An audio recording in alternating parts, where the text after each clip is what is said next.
Look at this. Look at this.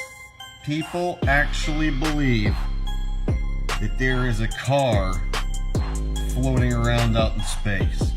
Well, I think it looks so ridiculous and impossible. And you can tell it's real because it looks so fake, honestly. Like, we'd have way better CGI if it was fake. This is live on the air, okay? I'm going to zoom in on the Earth in Photoshop. You see the Earth? Okay, I'm going to go to Image, Adjust, Levels, and I'm going to bring the levels up. Uh-oh. What is that? Why is there a square box around the Earth?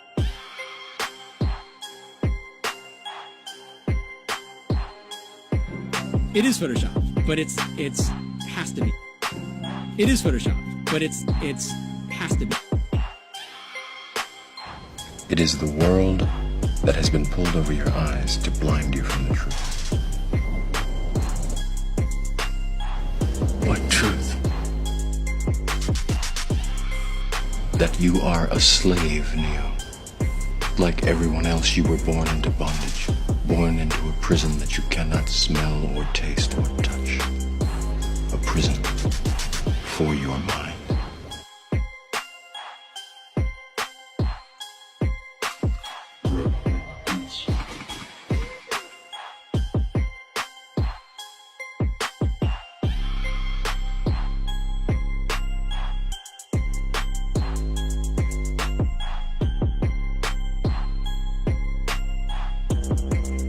So let's use this model of the Earth. And let's enlist the help of a friend, Taxi. You might know her. Next segment, I'm going to show you how NASA grabs objects in 3D space, rotates them around, manipulates them. They can do this with water, with cloth, anything. And the cool thing about it is we can take what they're doing, what they're seeing with their contact virtual reality augmented lenses and put that on a separate video layer live.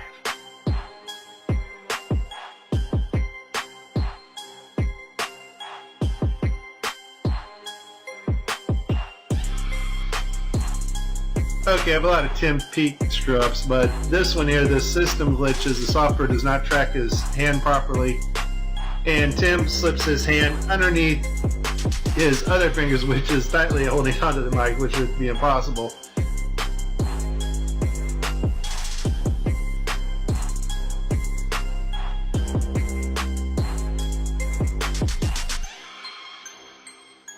You can tell it's real because it looks so fake, honestly.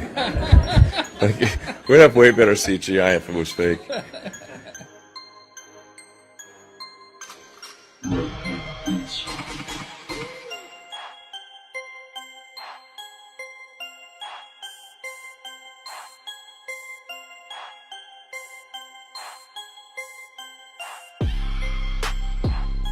Just another example of NASA faking space. Let's take a look here at this supposed image of Jupiter. Nothing more than CGI fakery. The supposed auroras. Again, at NASA's official website where it states Hubble captures vivid auroras in Jupiter's atmosphere. Here's the problem. The date of June 30th, 2016. Now take a look at this. Another so-called official image of Jupiter. This one's from back in 2014. You see the problem here? Now let's take a closer look at the supposed two images provided from NASA of Jupiter. All the clouds are in the same exact position. Here's a side-by-side. People can't see what's taking place here with NASA. Nothing more than fakery. I mean, give me a break. This is a complete insult. You have a brain in your head.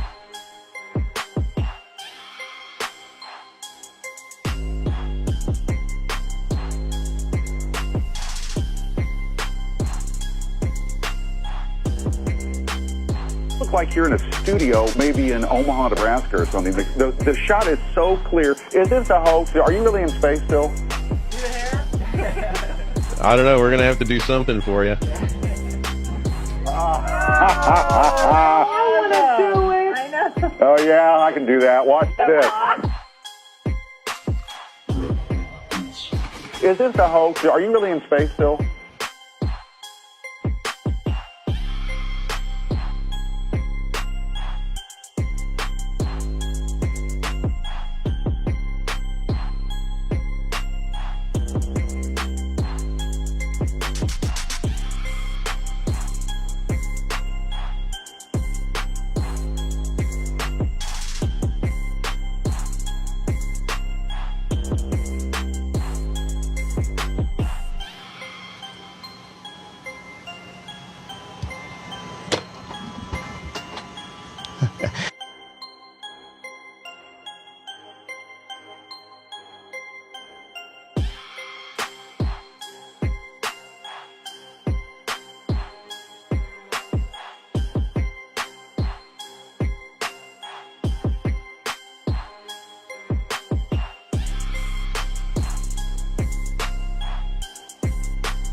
Hi, I'm Noah. Could you do a somersault right now?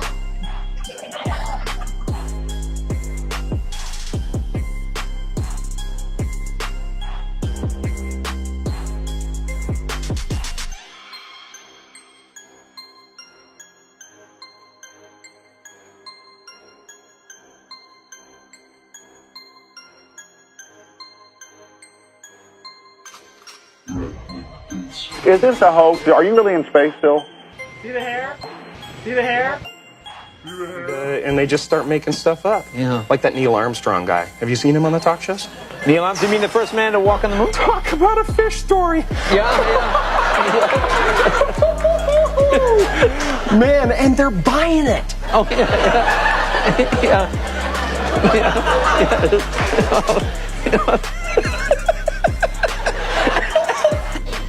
So many times during spacewalks outside the International Space Station, we can see air bubbles rising up.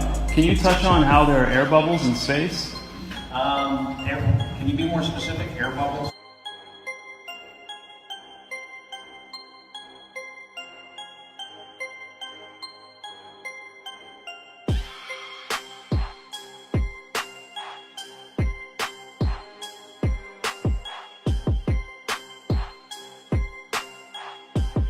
So yeah, like a lot of times during the footage, the NASA footage, you can see bubbles coming up out of the helmets or kind of from underneath you. How do you explain bubbles in space? Yeah, I'm not sure exactly what you're talking about. Now sometimes you get water in the helmet, and it comes. It's either from sweat or from the cooling garments, and that's generally what that is. I've never seen any kind of air bubble anywhere. Could it be that you're filming in an underwater pool and you're not really out there?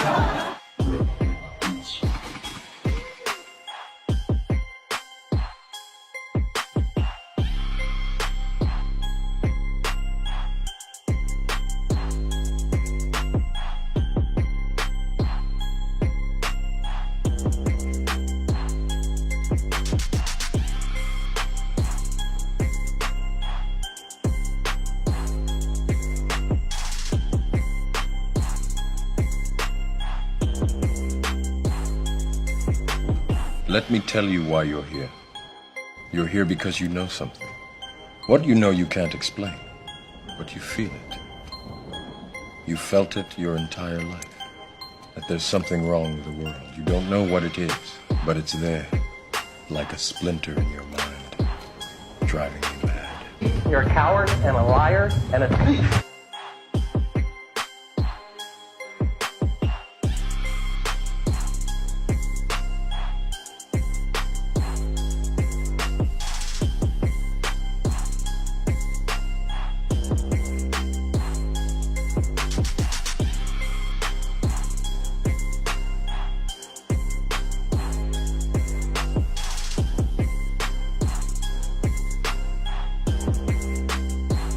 In 1986, the shuttle Challenger exploded about 74 seconds after takeoff, killing all 7 astronauts inside. Or did it? It turns out that 6 of the 7 are still alive and kicking today. Ellison Onizuka, claims to be his identical twin brother, Claude. Yeah, I've got an identical twin brother, Claude, too. The Challenger pilot, Mickey Smith, hasn't even bothered changing his name. He's now Professor Michael J. Smith of University of Wisconsin. Now, Krista McAuliffe was a bit of a sneaky one. She was the Challenger payload specialist, quite famous for being a teacher. It turns out during her astronaut days she was using her middle name, Krista, and now she goes by her first name, Sharon. The Challenger commander, Francis Richard Scobie, is now Dick Scobie, which sounds like a rather unpleasant disease. Judith Resnick, the Challenger mission specialist, again hasn't even bothered changing her name. She's a professor at Yale Law. And finally, Ronald McNair, another Challenger mission specialist, claims to be his identical twin brother, Carl McNair. What are the odds? So there I was, just minding my own business, looking at Google Earth, and this big, snow-covered monstrosity is staring me in the face like, why is that covered in snow? So I keep digging a little bit deeper, and I finally get underneath this cloud cover here, and a few images pop up. And I say, oh, images, what are they? Well, this is what you got, which I'm sure that looks familiar to you, right? Looks just like the pictures they give us of Mars. So I'm just kind of creeping around here and definitely noticing the same kind of undulation changes and same kind of rock, same kind of dirt. The only thing that's missing is that nice little red tint that they pay somebody $150,000 a year to put on there. So I'll keep kind of going through here and see if it... What the...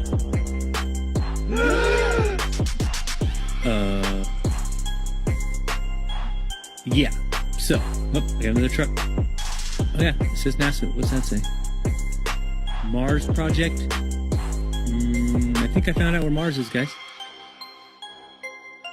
At some point in the future, we're going to look back and say, how did we do it without space? The kinds of technologies that we're testing out on Space Station are definitely helping us with our goals of going beyond low Earth orbit. Early in the next decade, a set of crewed flights will test and prove the systems required for exploration beyond low Earth orbit. Right now, we only can fly in Earth orbit. That's the farthest that we can go. And this new system that we're building is going to allow us to go beyond and hopefully take humans into the solar system to explore. As we get further away from Earth, we'll pass through the Van Allen belts, an area of dangerous radiation. We must solve these challenges before we send people through this region of space. We must solve these challenges before we send people through this region of space. There's a small problem with going to the moon, and inch by inch, NASA is leaking out that they know that there's a problem there. It's called the Van Allen belts, high radiation belts of charged particles around Earth, and we don't know how to get through them, they say. Well, isn't that interesting, because there sure didn't seem to be a problem back in 1969. The moon landing stopped in 1972 and we haven't been back. We haven't been beyond the Van Allen belts. NASA admitted that it had lost the original footage of man's first steps on the moon. Go to YouTube and watch A Funny Thing Happened on the Way to the Moon. It contains newly discovered evidence, which is part of the missing tapes, of outtakes from the first mission to the moon, of them falsifying a shot of being halfway to the moon. For NASA to come out and say that all the tapes were erased, I mean, it's incredible. Geraldo, this isn't just one tape. This is rooms of tape labeled Apollo 11 moon landing. Someone had to physically go and erase it. It's very challenging to try to prove we landed on the moon, and it shouldn't be challenging. The tape should be there. There should be plenty of evidence. I mean, it's proof right there. This is an official NASA photo of the first Apollo 11 lunar module landing on the moon. I mean, it's right there. This is proof, man. It's the picture's right there. It's landing on the moon. But the only problem I have with this picture is that it's taken from the moon.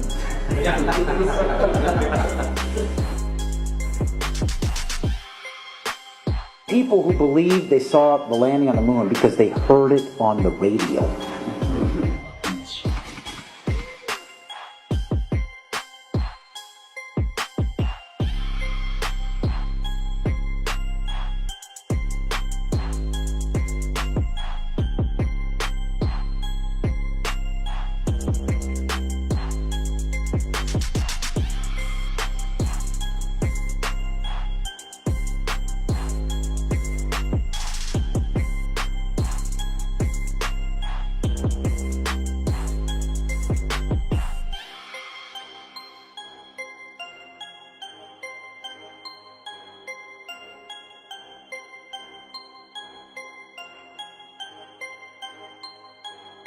Here's a picture of the INSAT actually being deployed from the spacecraft.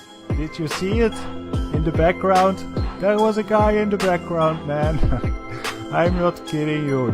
You can't deny that that's someone in the background. There's a guy moving in the background.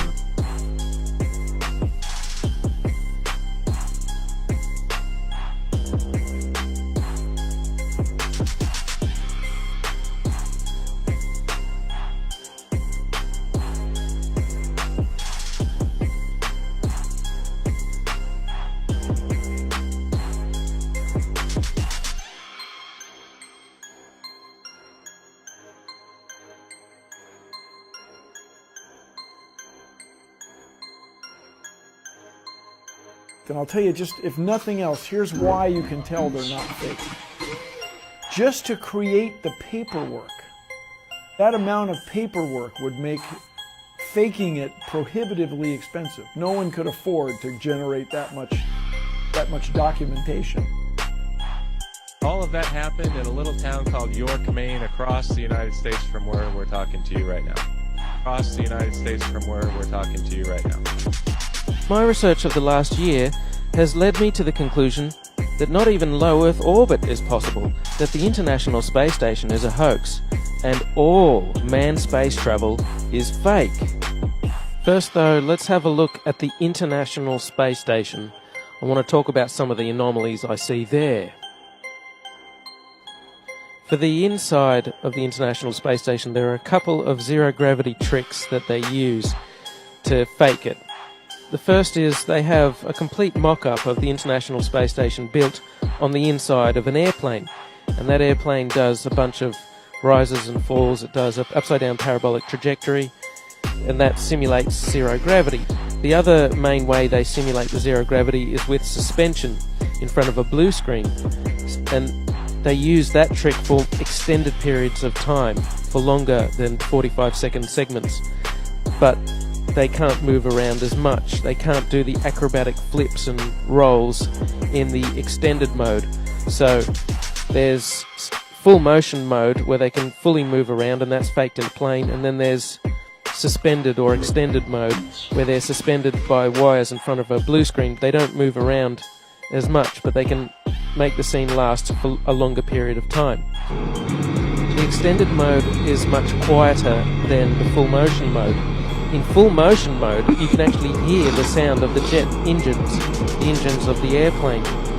In every single scene of full motion mode, in every segment of the International Space Station, you can hear this loud sound, the sound of jet engines.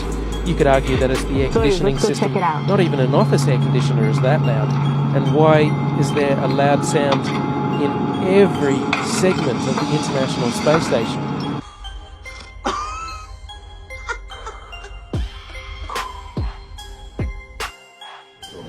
Mr. Armstrong, Bart Sibrel, ABC Digital. Wanted to give you the opportunity to swear on the Bible that you walked on the moon. Will you put your left hand on the Bible and swear to God that you walked on the moon? You have $5,000 cash. You can give it to charity if you swear on the Bible that you walked on the moon. I have the tape. That'd be fine. Why don't you swear to... Why not? Why won't you do it?